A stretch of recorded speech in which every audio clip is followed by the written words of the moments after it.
यह केदारनाथ की 80 से 100 साल वर्ष पहले की तस्वीरें हैं। जैसा कि आप देख रहे हैं, उस समय केदारनाथ धाम बड़ी मुश्किलों से लोग जाया करते थे। उस समय श्रद्धालु इस भाप वाली ट्रेन से हरिद्वार पहुंचते थे। यह आप 80 साल पहले का हरिद्वार देख रहे हैं।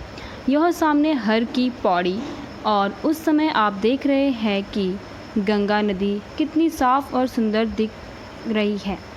आप देख सकते हैं कि कोई भी गंदगी देखने को नहीं मिलेगी। उस समय गर्मियों में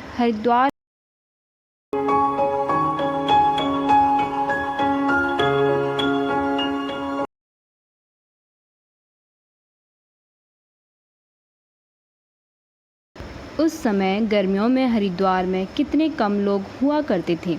वहीं आज की गर्मियों में आप देख सकते हैं कि हरिद्वार में 45 डिग्री सेल्सियस से अधिक गर्मी, और ऊपर से इतनी ज़्यादा भीड़ कि आपको पैर टिकाने की जगह तक नहीं मिलेगी। कई राज्यों में आए भक्त बस स्टैंड पर बैठे हुए हैं, और पीछे से आप उस ज़माने की बसों को भी देख सकते हैं।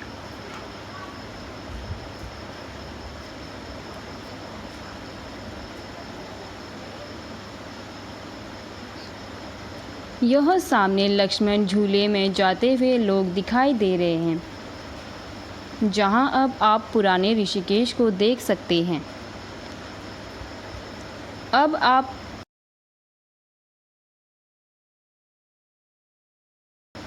देवप्रयाग को देख सकते हैं, जहां भागीरथी और अलकनंदा का संगम हो रहा है। आज का देवप्रयाग ऐसा है, लेकिन 80 साल पुराने देवप्रयाग ऐसा था। और स्नान, मुंडन, और उस समय देवप्रयाग में श्राद्ध, मुंडन और पिंडदान किया करते थे। और उस समय देवप्रयाग इसलिए महत्वपूर्ण हुआ करता था क्योंकि उस समय देवप्रयाग ही तक गाड़ी जाया करती थी। उस समय के जो तीर्थयात्री हुआ करते थे वह देवप्रयाग से बद्रीनाथ और केदारनाथ पैदल जाया करते थे। कहा जाता था कि उस समय के जो तीर्थयात्री हुआ करते थे उन्हें कई महीने या दिन लग जाया करते थे केदारनाथ जाने में। आप देख रहे हैं 80 से 100 साल पुरानी यात्रा। कृपया चैनल को सब्सक्राइब जरूर कीजिए।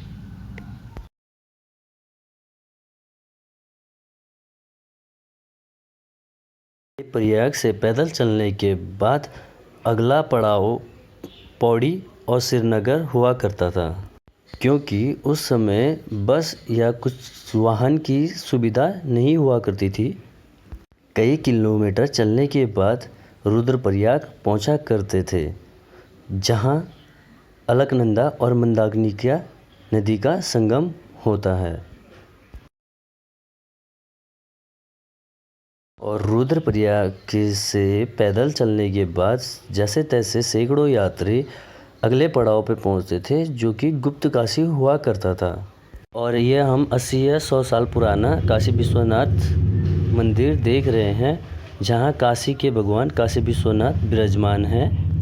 और सारे श्रद्धालु यहाँ पर स्नान करने के बाद अगला पड़ाव या चौथा पड़ाव की ओर बढ़ा करते थे, और केदारनाथ के लिए पैदल यात्रा शुरू कर दिया करते थे। और उस समय का जो रास्ता था वो दुर्गम भरा हुआ करता था। उस समय की यात्रा काफ़ी कठिन और दुर्गम भरी होती थी, और श्रद्धालुओं के हाथ पैर सूज जाया करते थे। उस समय की जो यात्रा होती थी वो आज की तरह आसान और सरल नहीं हुआ करती थी। उस समय के जो रास्ते हुआ करते थे वह दुर्गम और संकरे हुआ करते थे, जिस कारण तीर्थयात्रियों को कठिनाइयों का सामना करना पड़ता था। असली मायनों में देखा जाए तो यही यात्रा अच्छी हुआ करती थी, जिससे भगवान शिव जी प्रसन्न हुआ करते थे।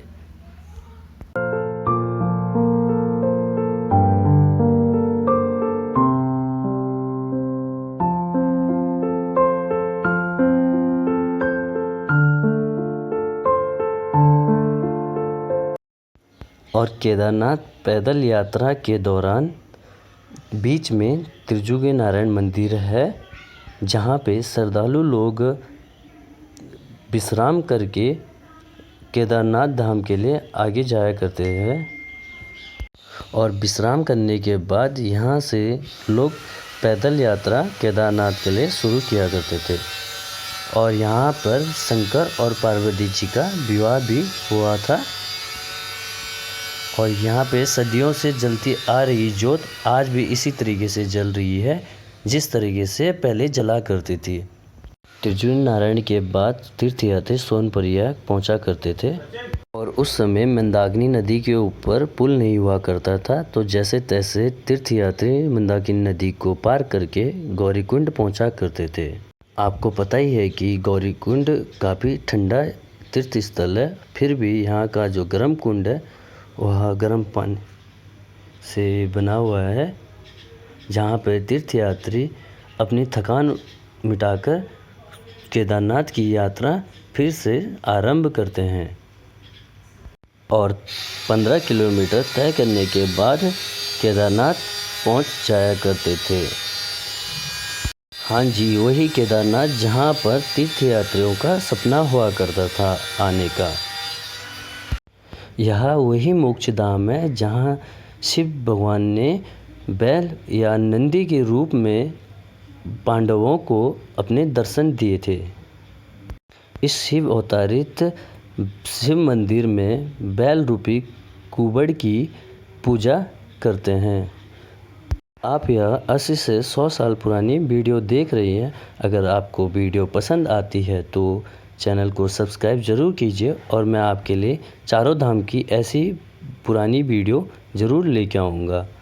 धन्यवाद और चैनल को सब्सक्राइब ज़रूर करना।